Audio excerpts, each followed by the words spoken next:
Good morning, everybody. Good morning. This is the second lecture in our series that we at ILR call our Wonders. You've seen that in the bulletin, of course. It's come to be really kind of a standard thing now that we're trying to do every semester. It gives us a chance in the curriculum committee to bring you subjects that may not lend themselves to a full 6-week course, but yet we have the chance to bring an hour of variety. And I think it's been well accepted now. And today, in our second lecture, we have Carla Ruffer with us. Carla is our good friend at the University of Florida Center for European Studies. And in the fall, they bring us one full course, 6 lecture course a year. And we've been talking about that. We're going to have fun with that this year. We won't tell you what it is, but it's going to be a good course.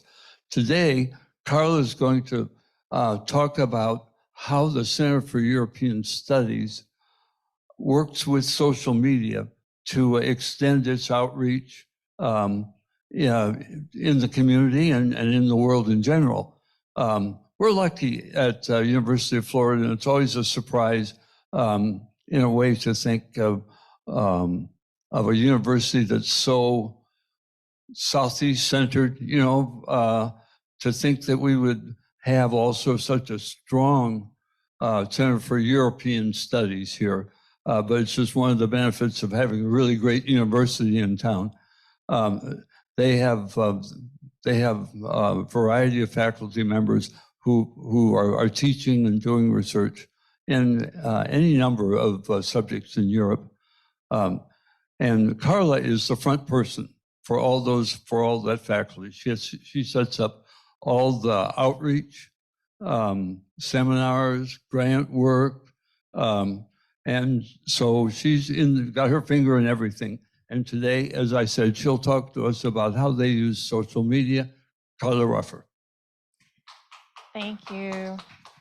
Thank you so much, Ron. I appreciate that. I was saying earlier, it's interesting to be on this side of the podium today. I usually get to watch with all of y'all. So thank you so much for having me.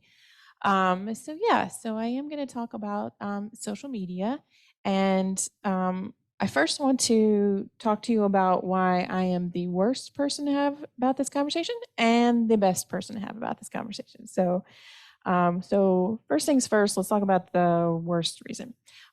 So I miss the social media generation. I did not grow up needing to put stuff online all the time, and I'm kind of happy about that, to be honest. I got a Facebook page in my 30s, and I am talking too fast. So I had a Facebook page in my 30s, and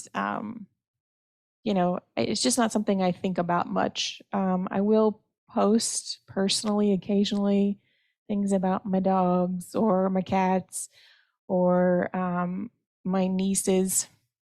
But that's kind of it. I used to be on it a lot, more lately because of ads and just not really getting to see people that I went on Facebook to see in the first place. It's more of a once or twice every couple of days, I might go on Facebook. I do have these other accounts, personal accounts, but I never post on them. I have them to literally connect with my professional accounts, which is the reason why I'm the best person to talk about this. Because for the last almost 6 years, I have, as Ron mentioned, been in charge of the social media for the Center for European Studies. And one of our granting institution mandates is to increase awareness and knowledge of modern Europe, both locally, regionally, and nationally. And regionally is a little easier for events and things, but it starts to get into the social media. National, most definitely pre-COVID, this was the only way, just social media.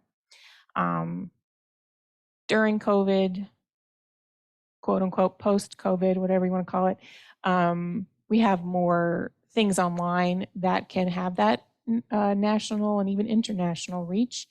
but a big part of it is still social media. So we have all of these accounts, and I'm going to go through all of them, and one other one I'm not officially allowed to have anymore, which we'll talk about a little later, and tell you about how we use them and what audience we're trying to reach with them and the reasons why. Yep. How about that? There. Okay. So Facebook. Who has a Facebook account? Okay. Who checks their Facebook account once or more a week? What about once or more a day? Okay. As I mentioned before, Facebook for me is probably the main place I personally use. But Facebook for the center is where we get a lot of community. It's not where we're going to get students anymore. It's not where we're going to get faculty anymore, actually. It's mostly our community facing social media account.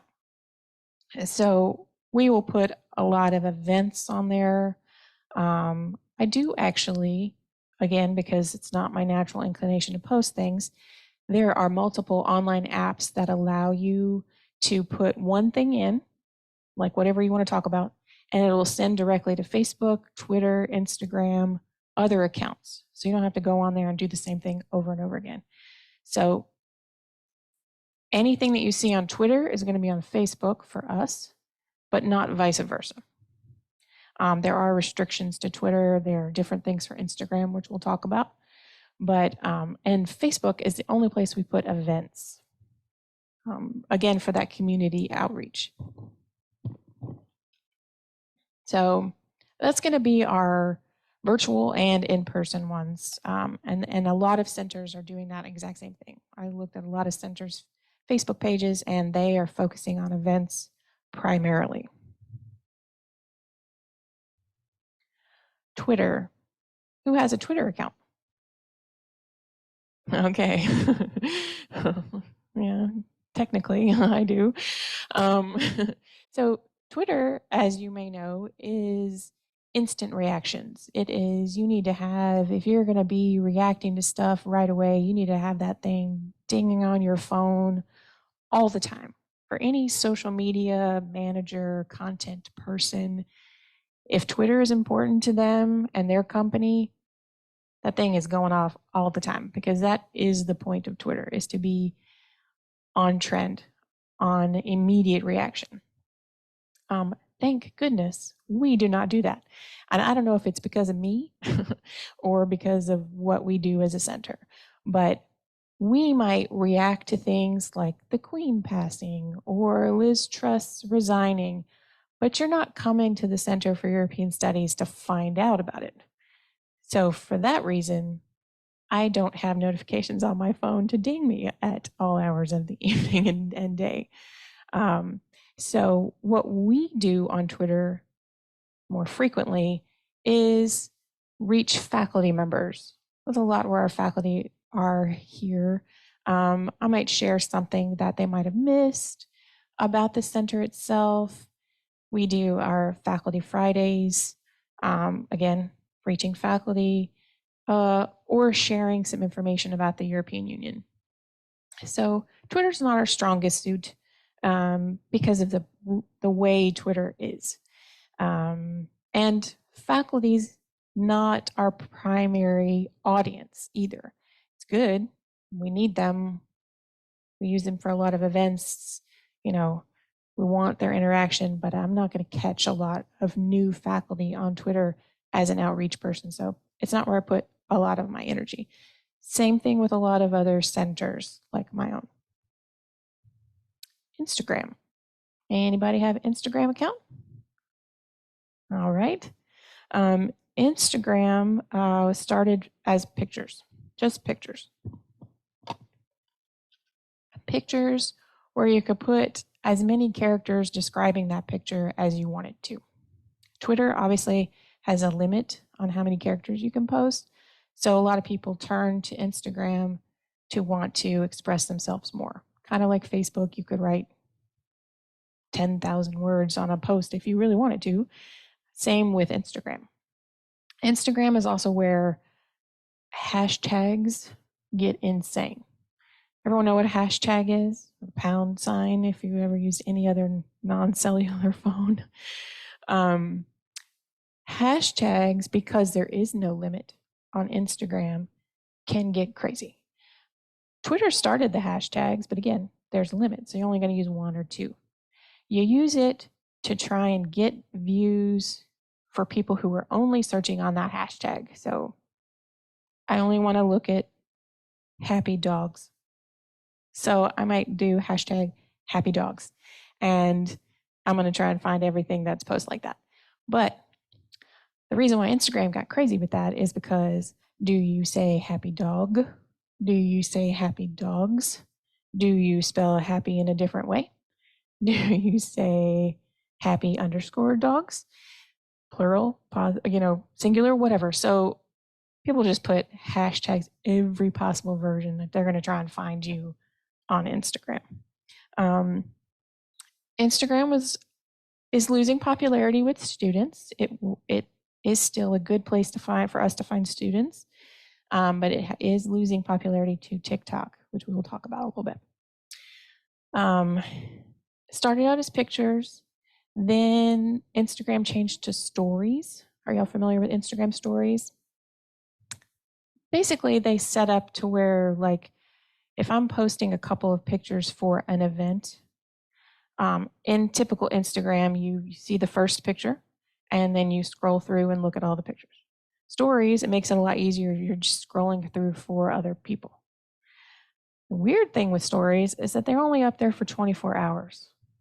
So again, showing my bias of not leaning into social media, I don't check those Instagram story numbers within 24 hours. I will not know how many people saw it, liked it. It's just gone. And obviously I'm doing this for grant institutions, so I need those numbers. So unless I have an intern who loves Instagram, and they often do, and will promise to check numbers within 24 hours, we don't do stories. Mostly what we do on Instagram, again, it's the same, some of the same information you're going to find on our Facebook and Twitter because it posts to all accounts, but interesting news stories that you might have missed with a cool picture. The picture is key on Instagram.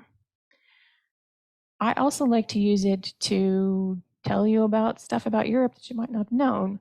So, like this Cologne Carnival, which apparently is really big, and I knew Carnival, obviously, and Mardi Gras and all of that stuff. Well, this is the German version. Funny story about this. Posted this just because we knew about it. And we have in our office a graduate assistant who's German. And her dad follows our page because she works there, which is very sweet.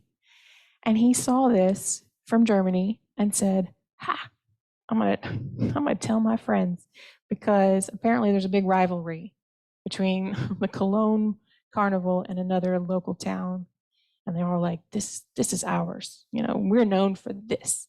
And so I was like, "Ooh, fuel for your dad to some random place in the U.S. said that Cologne is the real one," which I thought was funny.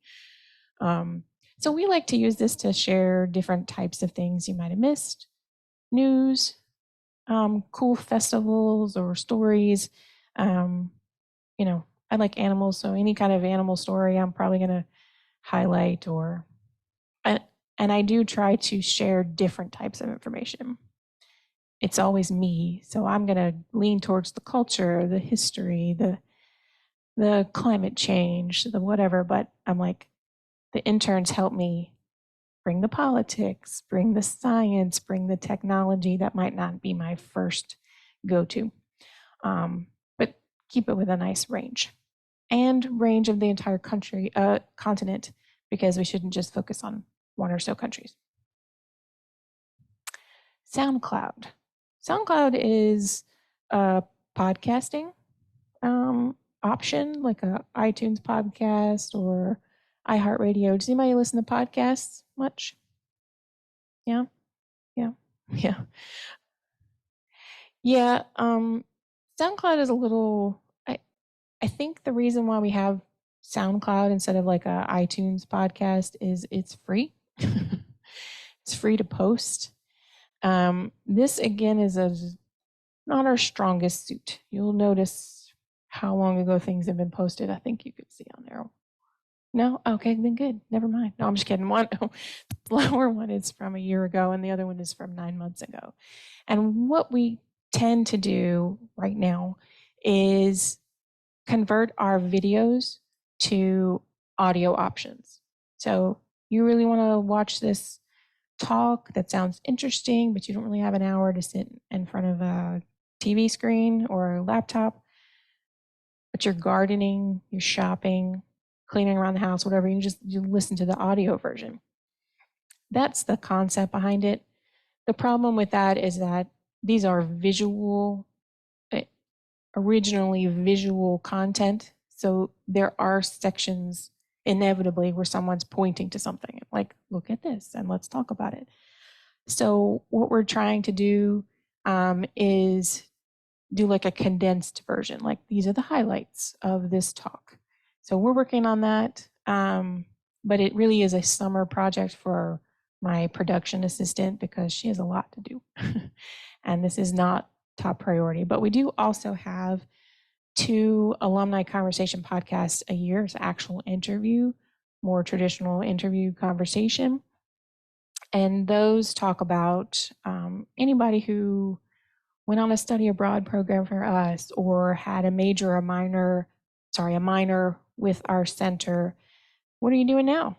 You know, how did you use that? How did you use your language? How did you turn that into a job? So that's geared towards our students primarily, but they're also very interesting just to hear how people are using their information. YouTube. Now, YouTube is actually where I think one of the highlights for the center. I think we've done a really good job with YouTube. We record almost all of our talks and have since before COVID. So we have a nice library so far.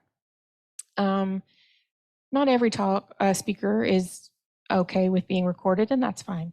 But most of our talks, again, that's a really cool topic. And we have a lot of people who wanted to watch it probably a year ago, maybe in the anniversary. That's a long talk, though. It was an hour and a half of your time. So we also have short videos on there.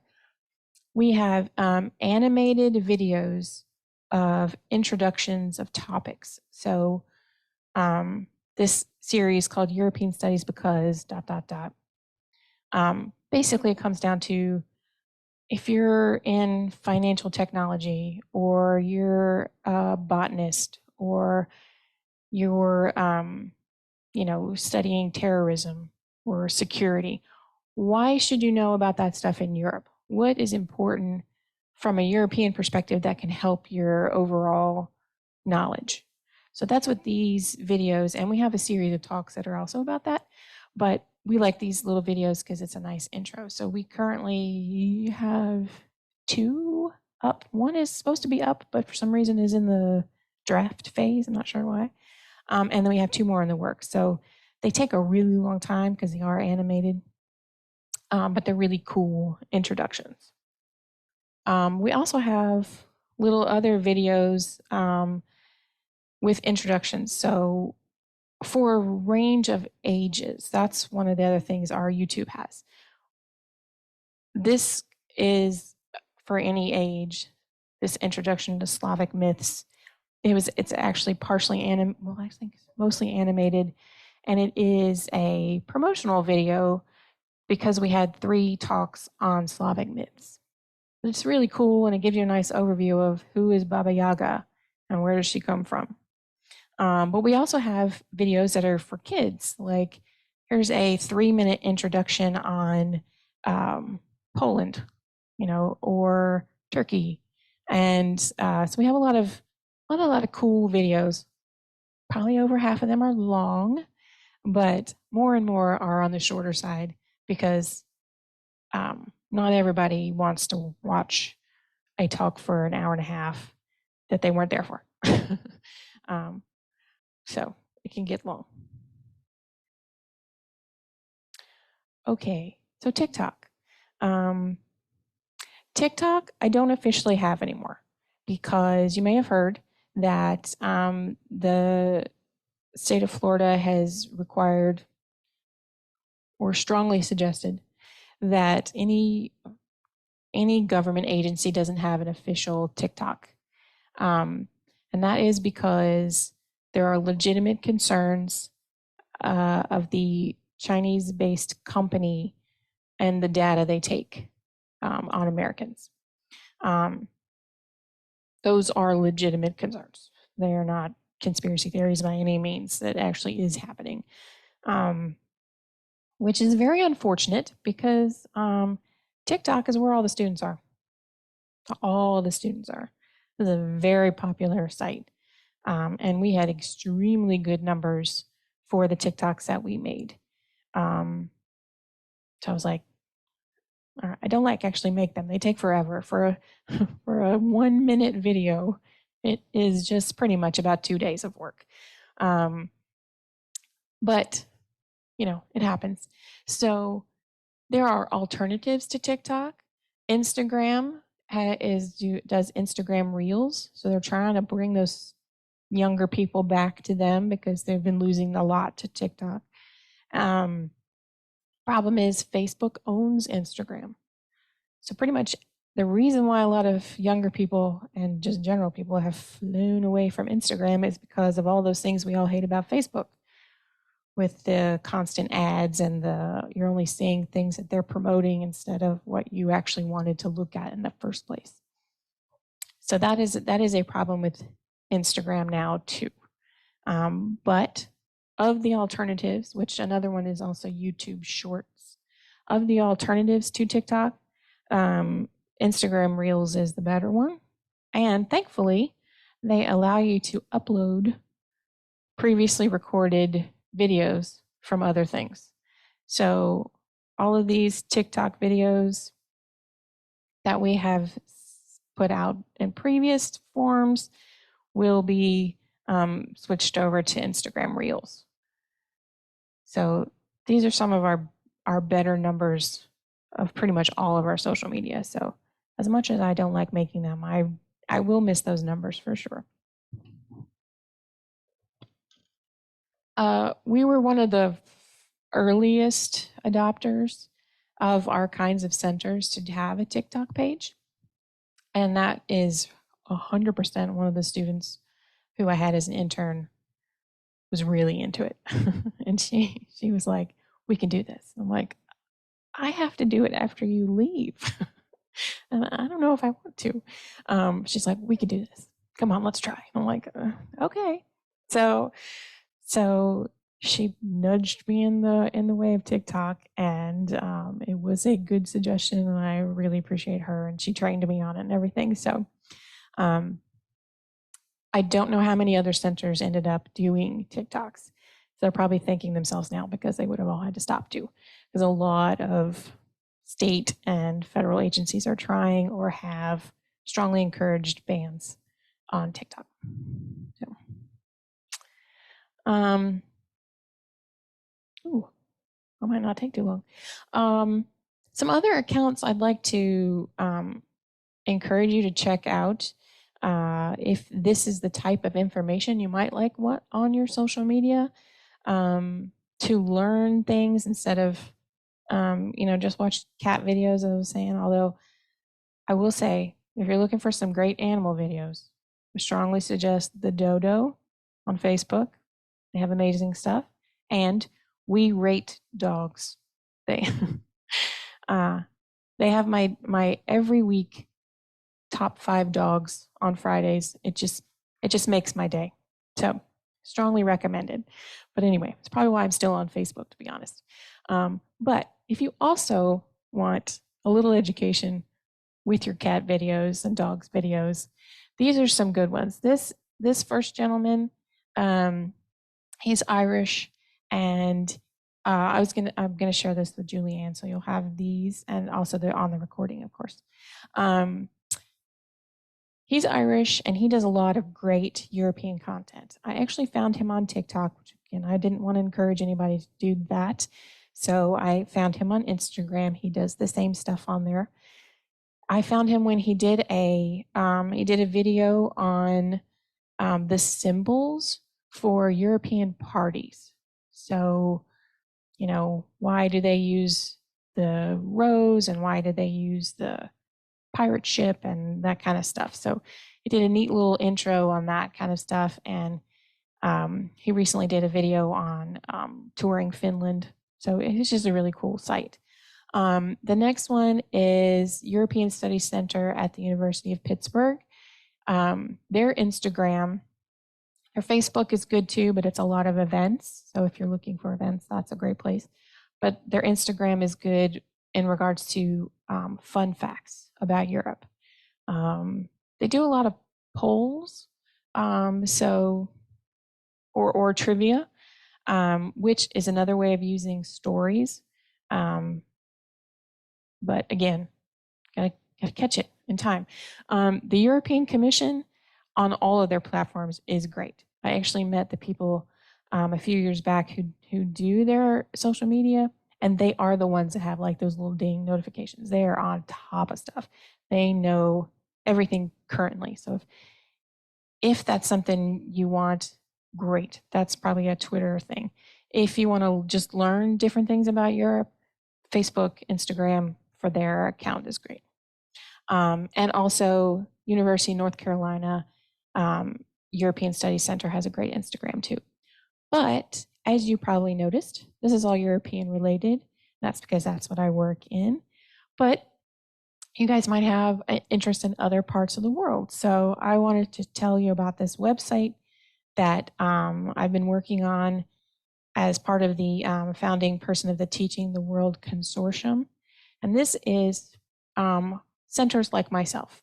So all over the country, there are probably about 104, 107, something like that, centers, regional study centers. And they cover, there's multiple sections of Asia, there's Africa, Canada, Latin America, Eastern Europe specific, Russian, Middle East. There's from all over. And they're all doing this kind of stuff. They all have amazing talks. They all have amazing information on their social media accounts.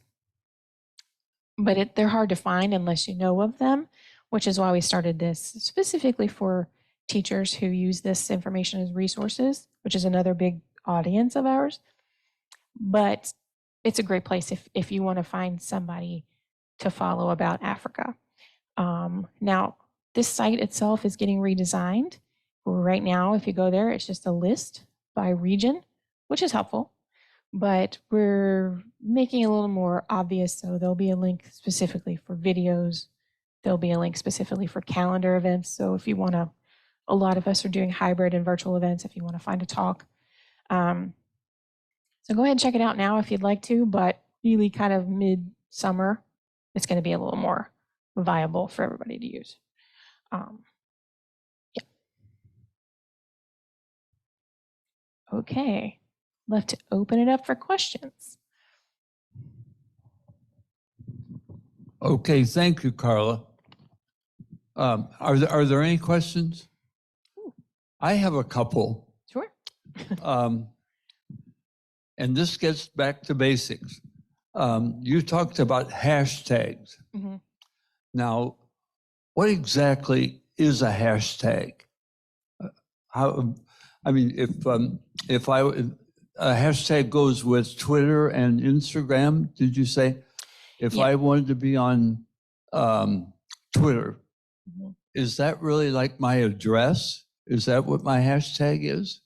No, on Twitter and Instagram, your personal name is your username. And for both of those, they start with the @ symbol. So ours is @CSUF, or the opposite. I always get them mixed up. But a hashtag is more of a subject. So the reason, honestly, I don't really know exactly why it started, but the reason why it's so popular and it started on Twitter is trending topics. So if you are,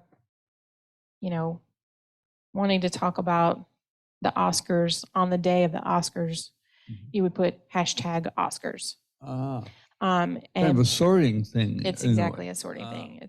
You're tagging whatever topic it is you're talking about with the complete reason that you're hoping somebody who doesn't know who you are or your company is looking through everybody who posted with that hashtag and they find you.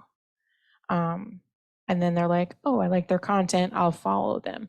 That is 100% the reason. And that's why Twitter, you have to be so reactive, because if the trending topic is something European, I'm going to want to do something about it. I'm going to get in on that trend, or whatever the topic is, I'm going to make it European. Right. And now that brings my next question. Following. Yes. We hear on the news often that President Trump has 3 million followers or something like that. Now, how do you become a follower? So it depends on the site. They're all a little different. Some of them you like, some of them it's specifically called following. But it's kind of all in the same place. It's usually if you're on the site, on your phone or the website, you see their name and usually their picture, and they might have a little information to the side, like how many followers they have, and you can just say follow or like. Depending on the site, that means different things. It generally means that whatever they post going forward should show up in your information. So I'm following the president, and when he posts, I'm scrolling through stuff, it's going to come in there. Yeah. Yeah. Okay. So that's why it's good to have it. It is a statistics thing. If you have if you have a lot of followers and you post a lot, you are going to show up higher in people's algorithms. Are y'all familiar with the algorithms? No. I don't know what they specifically are. I just know that they're called that. It basically takes your past history of whatever it is that you've liked, posted yourself, tagged with a hashtag, and it will also take your demographic and try to figure out what you might like. What would you interact with? Because the more you interact, the more it shows that particular app is popular, and therefore they can charge more advertising money to try and sell you what you might like. Lovely circle. I have a question. Yeah. Do you find with the European sites, all of them, are they unbiased? You might have talked about this when I had to step out, or just the facts, or they depends on the delivery system? That's an excellent question. They're all, well, except for the one that the particular person, most of the ones that we follow as a center itself or might reshare because we like something that they have shown, are also centers who are often, most of the time, public institutions and funded by the Department of Education. So we are mandated and strongly encouraged to not show a bias. Now, we're all human and that stuff happens, but you can be called to auditing, or you could potentially lose your grant if it's proven that you are showing a particular bias. And you may have remembered a few years back, there was some discussion about the Duke and University of North Carolina Middle Eastern Studies Center. They had some claims of bias against Israel and pro-Palestine. That's just something that every Middle Eastern center is having a problem with, to show that they are as balanced as they can be. But people were saying you have too many, you've had 5 speakers talk about this, and you've had 3 speakers talk about this. So that does happen, and we all have to think about that when we're putting out content online as well, because we are accountable to our agencies. And we have a couple chat questions here. Oh, great. What do you get on social media that you can't get on Google? That's a great question.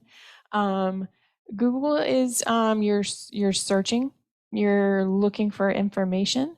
Social media, you're looking for opinions. So you can absolutely find opinions on Google. You can absolutely find facts on social media.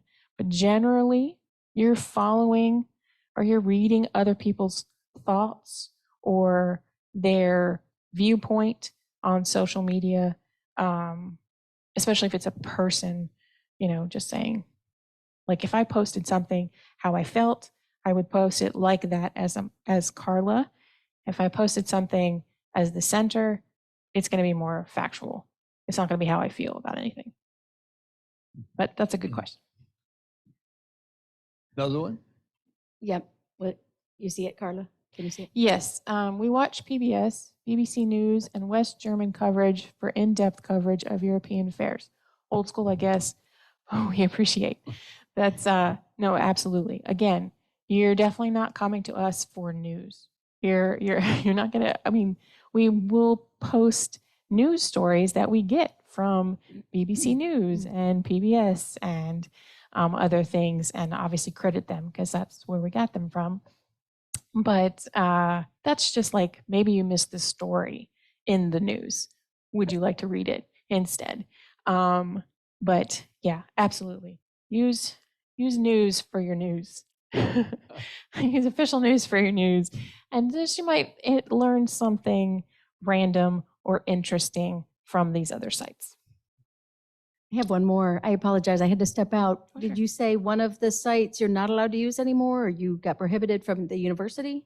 Yes, Missed that. TikTok. TikTok, we're not allowed to have an official TikTok account anymore because of the correct concerns of collecting data on Yep. their users. But the students, although they're encouraged not to, a lot of them are still on TikTok, right? Oh yeah, absolutely. I mean, they're not often following state agencies anyway. They're following dancers and comedians and celebrities and just random people who are Making gone viral videos. for whatever, making videos. One thing I learned when you mentioned Instagram, often, I don't know if this happens to you, but if you're in a waiting room or in a place where people are kind of killing time, and there are people on their phones and they're scrolling away, and I've always thought, I wonder what they're doing, because I check my phone to look for something, and when I found it, I turned my phone off. But the way you mentioned Instagram, it has one teaser picture, but then you can scroll through. Maybe that's what they're doing. Things like that's how they interact with social media, I guess. Yep. Yeah. I mean, you could scroll through Facebook, Instagram. Oh my goodness, my husband got sucked into TikTok hole, is what he would call it, for hours. And most of the time it's because again with the algorithms, you train or try to train your social media what you like. And that's good and bad. There are pros and cons for that. But obviously, he was obviously looking at German Shepherd videos, and those are the ones he would stop on, but he wouldn't like them. So he wasn't telling his account, I like these videos, please only show me these videos. So he's just constantly like scrolling and looking for more German Shepherd videos. And I'm like, there's an easier way to do that. There's also hashtags, just look for German Shepherds. Do you Well- have professors who might be on sabbatical or doing research somewhere who would communicate back to their students or anything that way? Just, this is what I'm doing or what I'm seeing? Not directly to their students, but I do appreciate you bringing that up, because I actually did mean to say that. As I mentioned, Twitter is a little more where we get our faculty connections, because a lot of faculty are very active on Twitter. In fact, our own director, Dr. Capel, has a very active Twitter account, lots of influential followers, and I use that all the time. If I'm doing anything EU related, I'm tagging my boss, so I try to pull in all of her peers. But we did have a professor 2 years ago from Germany, Marcel Lewandowski. I'm not sure if he ever did a presentation here. He was only here for a few years. He was very active on Twitter. So not directly to talk to students, but if they're interested in what he's working on, it's his professional and personal accounts. So he's telling his thoughts on the matters, but he's also sharing, I was on BBC interviewed today, check me out, kind of a thing. Good. Well, thank you very much, Carla. Thank you all so much for coming. This has been an enjoyable hour. Now, next week, since we change subjects every week with Wonders, next week we have Jade Powers from the Harn Museum is going to be speaking about the contemporary art collection at the Harn. So something completely different, but I hope you'll come and enjoy it. Thank you. Thank you.